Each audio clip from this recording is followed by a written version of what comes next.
So we already talked about demolition audits, and you guys mentioned your doubts about it and the legislation that you want to start applying in China. So this is going to be like an introduction to see what we are doing, what we have in Europe, basically, and what we are going to implement in this project.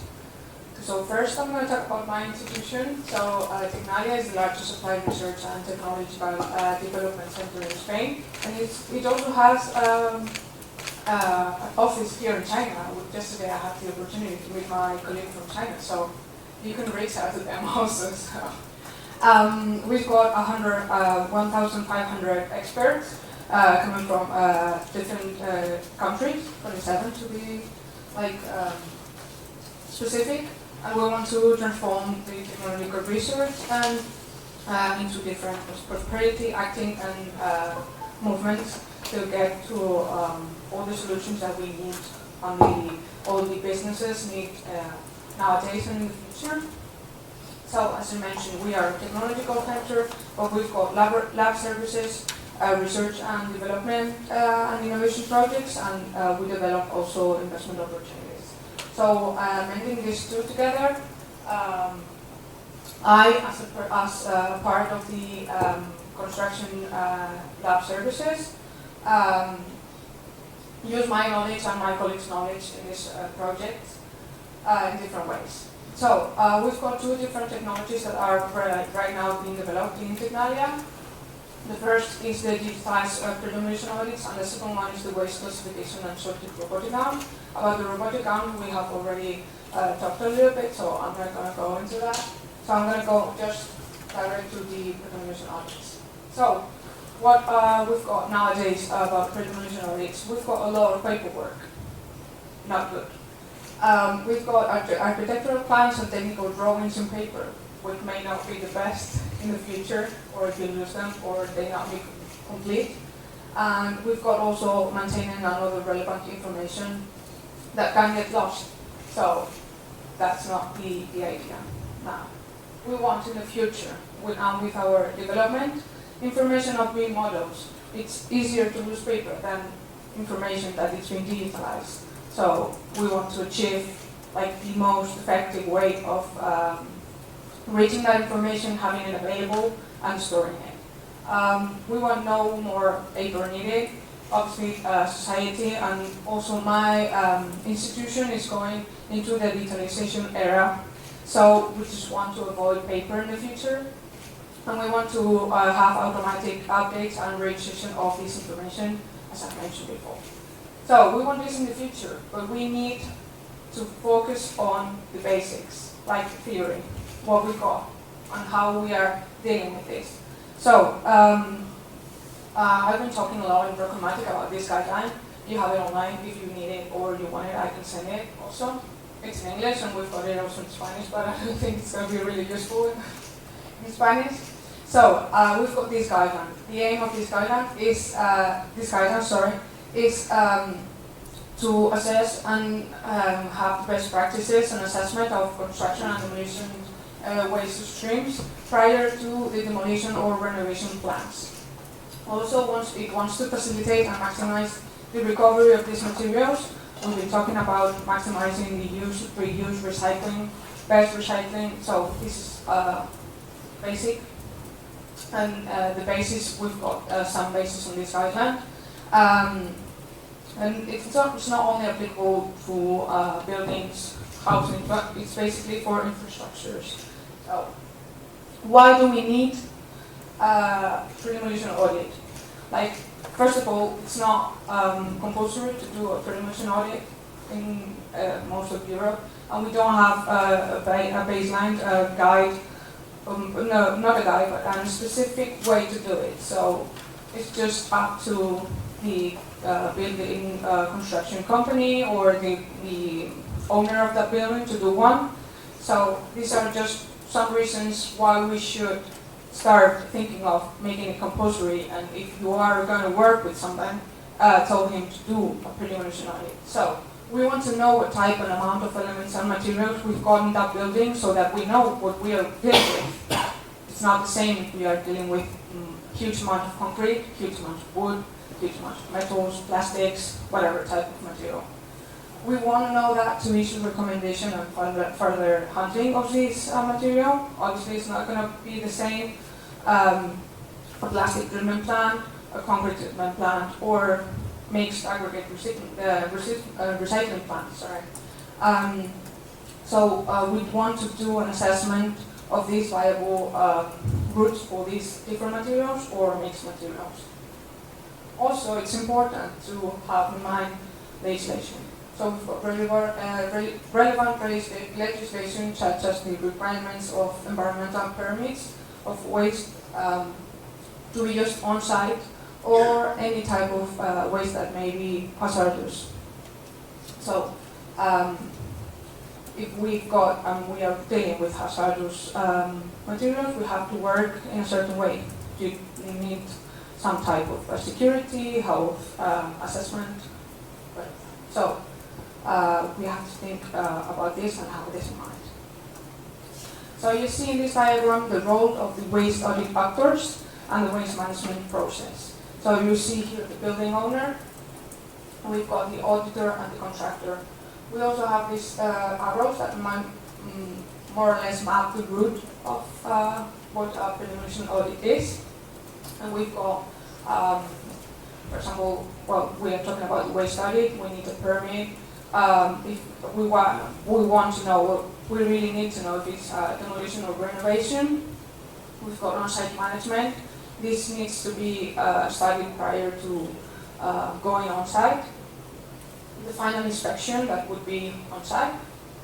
Off-site management, which they deal with other kind of information that we really don't want to talk about now. And maybe after the audit, if you've got a secondary use of that material, which is what we want. So that's like the last step. Of course, we've got waste manager here, product manufacturers, because they all have a role on these predemolition audits. So a predemolition audit is basically a 3-step plan. First, we've got the desk study. Second, the field survey, once you go into the building. And after the field survey and the desk study, they're reporting of that specific predemolition audit. So, the desk study. First of all, you want to know the age of the building, information about the history of the building, if they have any type of maintenance. Also, if they had any type of alteration in the structure, whatever they did afterwards, after the building was built. We can have defined documents available. For example, as I've mentioned before, a lot of paperwork is available, so you should gather all that information at this stage. History of maintenance and renovation, as I've mentioned, and I've mentioned hazardous materials. You should have a list of those dangerous substances to know how you are going to deal with the field survey. So, also you want to know those random accesses on local facilities, just to know how much effort you need to make to get into there, what type of machinery you need, what type of space you need to allocate to deal with this activity. So after the desk study, you put all your information gathered. If you are the auditor, you go to the building and you start your field survey. So first of all, it's just you go and visit. So it's a visit and the general analysis of that building. So you check that everything you've done in the desk study is correct. It matches the information. If you've got something that's different, just change that information or contrast that information that you've got. So afterwards, you just do the general audit and inventory. You need to know the amount of the materials that you've got in that building. So to just gather that information. It's usually done level by level, so it's kind of really specific. I don't know how deep you need to go, but as more specific, the best. Okay? So that's what I mentioned, detail, audit, and inventory. So it's made by levels, rooms afterwards, and if there are smaller spaces, you get in there. So you mentor everything on detail. I've been talking about materials, but it's also done with elements. So you can see here floor coverings, lighting units, interior walls, false ceilings. So it's done with materials and with elements. And then afterwards, if you can, for example, we've been talking about non-destructive techniques also. If you cannot assess that specific material without a lab test, for example, you take that sample, a little sample of that a specific material, and take it into a lab and assess it with whatever method you need to get the information that you have. So if you suspect of materials, you need to analyze your suspicion. So we've got here also a map of, or a diagram of how it would work. As I've mentioned, we've got materials and we've got elements. So first of all would be assess if it's contaminated, just to know how you have to deal with a specific sample. For example, if you have to take it, if it's not contaminated, no hazardous, you just have to think if it's reusable or not, recyclable or not. And if it's not recyclable, think about recycling it. If it's not possible, you just think about other end use, not end use, like the end of life of that specific material. But we are focusing on in RECONMATIC, principally in reusing, and then afterwards in recycling. So after you've done your desk study, you've gone on field and checked all your information, gathered more information that you needed, you need to do a report. So the reporting phase is basically writing which waste fractions you've got, the total waste that are rising and that. So they've got also specific units. The summary of that hazardous waste is identified. Also, you've got to describe which methodology you followed. So I've mentioned taking samples and taking it into a lab. For example, if you need to test chlorine in concrete, you would write chlorine test in concrete with this specific technique. And then you've got to also list the documents that were available. For example, the hazardous substances, they are quite specific with hazardous material. They are really picky with that. So that's important. And any other information building or construction materials used and found. So it's basically gathering all the information that you've got on a report. And then you can also add some other supporting materials that were available, pictures taken. It's easy to take a picture while you are doing a Predemolition audit, so that's useful also afterwards. Because you won't remember how it was if you cut a picture, you just look at it and that's it. Then site plans and other documents that you could be useful to correct performance of the project.